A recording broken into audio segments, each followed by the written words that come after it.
Il y a quelques mois, je me baladais sur TikTok comme à mon habitude, quand je sais pas quoi faire ou que j'ai la flemme de faire autre chose que de glander, jusqu'à ce que je tombe sur des slideshows de Resident Evil et de Silent Hill. Pour ceux qui ne savent pas ce que sont des slideshows, c'est tout simplement des images qui défilent avec de la musique en arrière-fond. Ce qui est un format assez original, je trouve, que TikTok a créé pour nous faire rester encore plus longtemps sur l'application, évidemment. Mais vraiment, si vous avez quelque chose à faire dans votre vie, quelque chose qui vous tient à cœur, lâchez ça, ça bouffe le cerveau, ça bouffe le temps.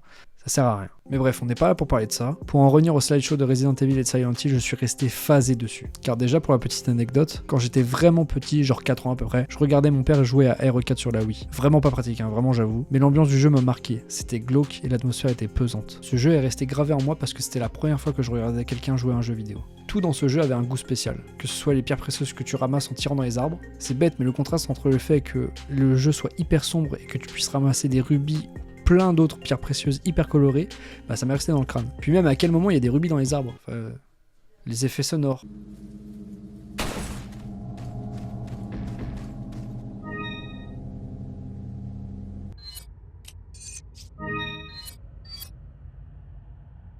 Les graphismes.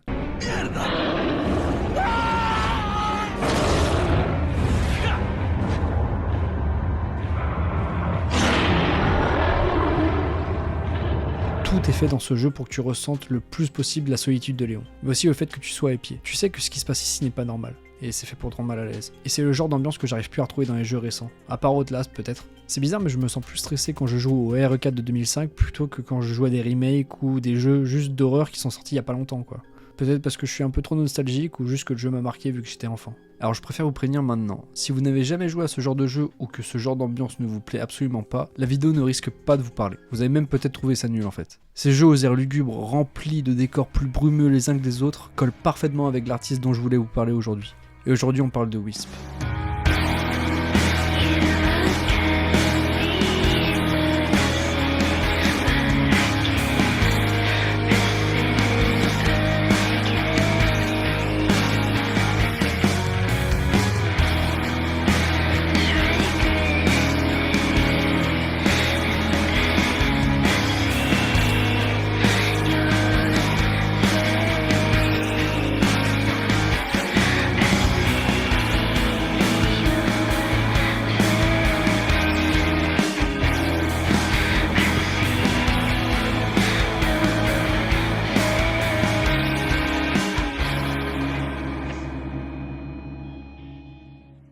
Cette vidéo va être très spéciale, très abstraite. Déjà dans un premier temps car ce que l'on peut ressentir à travers un jeu vidéo ou une musique est très subjectif, c'est très personnel. C'est pour ça que j'ai dit que potentiellement ça n'allait pas vous parler. Wisp est une artiste émergente de la scène alternative rock, d'un style qu'on appelle le shoegaze, et elle vient tout droit de San Francisco.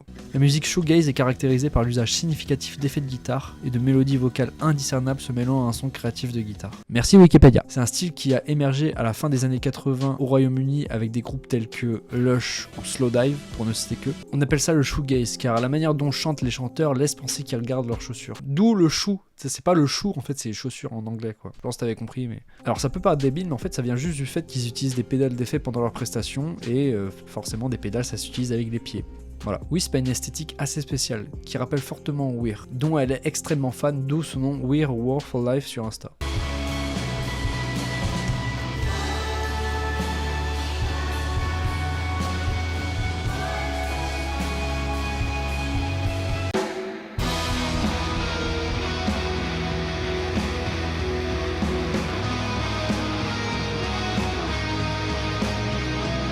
Alors on sent bien l'inspiration de Weir, et ça colle très bien avec des gameplays de RE4 ou de Cry of Fear par exemple. Alors là c'est que selon moi, c'est que mon avis, mais sa musique réussit très bien à rajouter ce sentiment de solitude extrême, même un sentiment de déréalisation. Croire que tout ce qu'il y a autour de toi n'est pas réel, sentir que ce n'est pas réel, mais si, pourtant ça l'est bien. C'est très perturbant et plus le temps avance, plus les gens commencent à ressentir ce sentiment de ne pas être réel. Des milliers de personnes témoignent avoir vécu ce phénomène suite à des traumatismes liés à l'enfance. Le stress causé au travail, à l'école et aussi à cause des consommations de drogue et d'alcool qui peuvent accentuer fortement cet effet de ne plus se sentir soi. Alors si jamais c'est votre cas, essayez ces choses-là. Alors désolé de m'éloigner du sujet principal, mais c'est un phénomène qui touche de plus en plus de monde et pas tout le monde arrive à mettre le doigt dessus. Alors si j'ai pu aider quelques personnes, déjà ce serait super bien, mais si ça vous intéresse, réellement creusez le sujet parce que que j'ai raflé à peine la surface, donc documentez-vous si vous voulez en apprendre plus sur vous-même déjà, et comprendre un peu plus ce phénomène. Alors pour en revenir à Wisp, c'est une artiste qui a commencé sa carrière il y a quelques mois, comme je vous l'ai dit plus tôt, je l'ai connue sur TikTok, donc c'est vraiment récent, et le son avec lequel je l'ai connue était Your Face. Pour les plus fidèles d'entre vous qui m'ont connu sur la vidéo de Kanye, je pense que vous allez reconnaître de passage.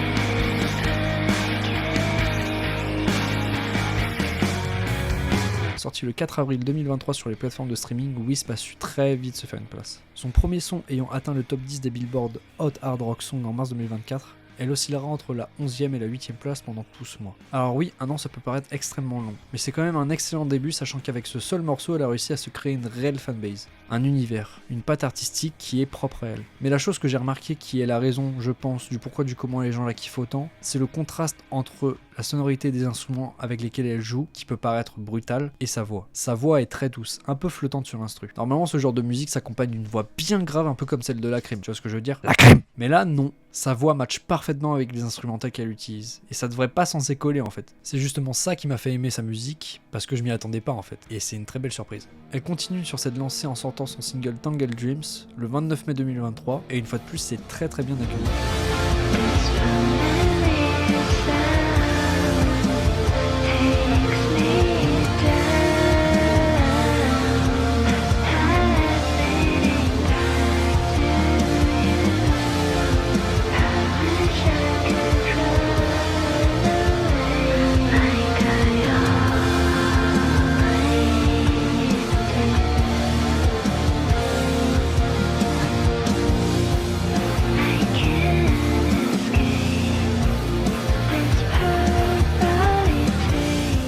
Les gens la décrivent comme le bébé des Deftones, qui est un groupe hyper connu de la scène métal alternative aux États-Unis. Donc c'est un putain de compliment pour une artiste qui vient de débuter sa carrière il y a quelques mois, hein, pour rappel. Comme dit plus tôt, ce que les gens aiment le plus, encore une fois, c'est sa voix. Il y a des commentaires sous ses vidéos YouTube qui disent que sa voix sonne comme si elle venait du paradis. Les gens sont là, sont présents, ils kiffent en fait. Et ils en redemandent alors que c'est seulement son deuxième single. C'est le meilleur truc qu'un artiste qui veut se faire une place dans l'industrie pourrait espérer en fait. Après ces deux singles, est-ce que vous commencez à comprendre le lien qu'il y a entre sa musique et les jeux dont je vous ai parlé plus tôt? L'ambiance est là, on ressent encore mieux ce que le jeu essaie de nous faire ressentir, ce qu'il essaie de retransmettre, et ça colle parfaitement. Elle enchaîne encore une fois avec un single nommé Once They Will Be Free, qui change un petit peu je trouve des deux derniers qu'on a écoutés avant. Alors là ça va être que pour mon avis, hein, c'est subjectif, mais je trouve ce dernier beaucoup plus lumineux, plus coloré, même un petit peu vibes d'été, et encore une fois c'est super bien réussi.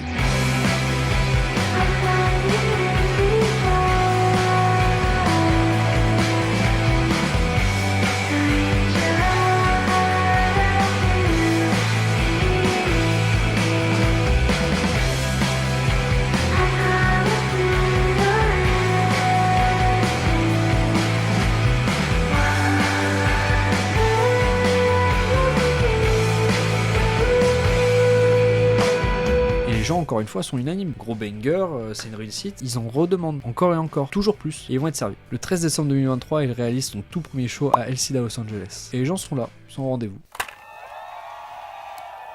So are you excited for the new music she's going to be playing tonight? I'm excited to be like, oh, you guys weren't there for her concert. I really like her voice. I love the She's very vocals. soft. Like I love her voice and like her lyrics. It just like hits the spot, you know? It just hits the spot.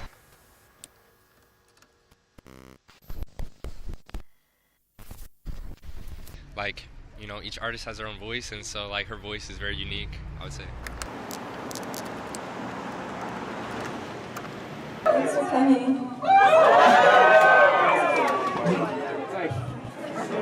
This is my first show.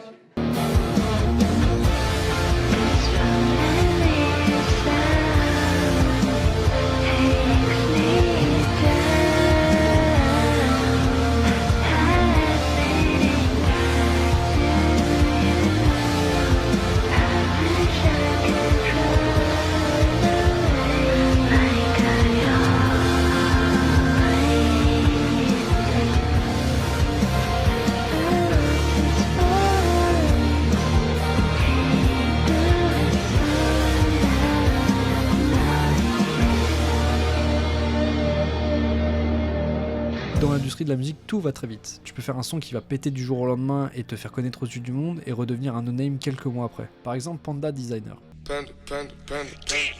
Cette musique n'a pas arrêté de tourner en 2016, c'est un gros banger, c'est indéniable. Un succès de plus d'1 milliard de streams sur Spotify et presque plus de 600 millions de vues sur YouTube. Mais aujourd'hui, qui en entend encore parler de Designer? Bon d'accord, j'abuse, il a quand même plus de 4 millions d'auditeurs mensuels sur Spotify, mais il y a quand même un sacré fossé.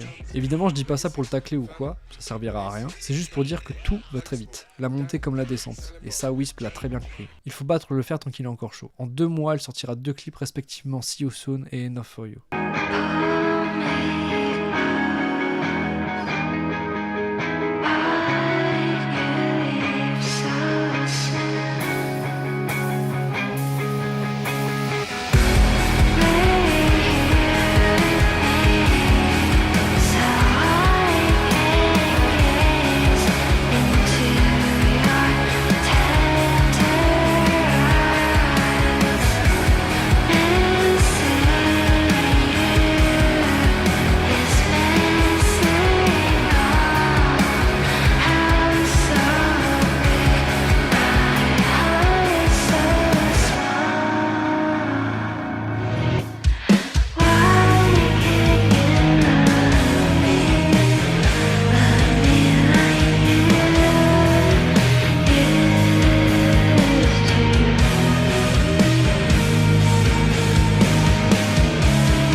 Le yin et le yang, le chaud et le froid, le noir et le blanc. See You Soon. Comme son titre l'indique, représente l'espoir de revoir quelqu'un à qui on tient, qu'on n'a pas vu depuis longtemps, qui nous manque. Comme si la personne qu'on voulait revoir n'était plus de ce monde, qu'on ait hâte de la revoir là où elle est. L'esthétique des 2 clips sont opposées. See You Soon a été tourné au bord de l'eau, 2 jours. Une lueur d'espoir de revoir cette personne. Contrairement à Enough For You qui quant à lui a été tourné le soir, là où nos pensées et nos regrets nous tourmentent le plus. Ce qui peut nous faire ressentir la tristesse de Wisp, à qui on peut plus facilement s'identifier et se mettre à sa place. Mais à la toute fin de ce clip, on peut voir de nouveau des plans de jour, ce qui veut dire que ce n'est peut-être pas fini, que la lueur est toujours présente, aussi faible soit-elle. 5 avril 2024, Pandora. Le premier projet de Wisp, un EP comprenant 6 titres, dont 3 qu'on a déjà vu auparavant dans la vidéo, Your Face, Enough For You et See You Soon. Et ouais, See You Soon parce que l'EP sortait prochainement en fait, je pense. Et 3 nouveaux sons, dont Pandora, Luna et Mimi. Pandora a le droit à un magnifique clip enneigé avec de très beaux plans, encore plus lumineux que See You Soon.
Sa tenue match très bien avec l'environnement où a été tourné le clip. Des ailes d'ange sur une montagne enneigée, très simple mais très efficace. Wisp se produira sûrement en concert dans pas si longtemps pour promouvoir encore plus son EP. Donc si vous avez la chance de voyager aux États-Unis et que vous avez aimé ce qu'elle propose, que vous avez aimé sa musique, foncez. Ou alors attendez qu'elle explose pour avoir sûrement des dates en Europe, ça arrivera et ça serait génial. Et si vous voulez avoir toutes les infos de ses prochaines sorties, que ce soit EP ou même single, ou que vous voulez savoir quand est-ce qu'elle se produira en concert, je vous mettrai tous ces liens dans la description, que ce soit le Insta ou le Discord. Comme ça vous pourrez aller check et vous pourrez vous abonner. En tout cas je suis super content d'avoir découvert cet artiste. Je sais que ça plaira pas forcément à tout le monde, hein, les goûts et les couleurs forcément, mais j'aime vraiment bien son univers et j'avais envie de partager ça avec vous parce que la musique c'est pas forcément que ce qu'on écoute habituellement. Ça fait du bien de découvrir autre chose parfois. J'espère vous avoir fait passer un bon moment, que vous avez aimé le sujet qu'on a traité aujourd'hui. J'essaie différents formats en ce moment, j'aime bien explorer ce qui pourrait m'intéresser tout simplement. Un peu comme avec la vidéo de Kanye West d'ailleurs. D'ailleurs je ferai une vidéo par rapport au maillot parce qu'il a accepté de le signer, ce What He Crack là. Vraiment c'est le big achievement, hein. Vraiment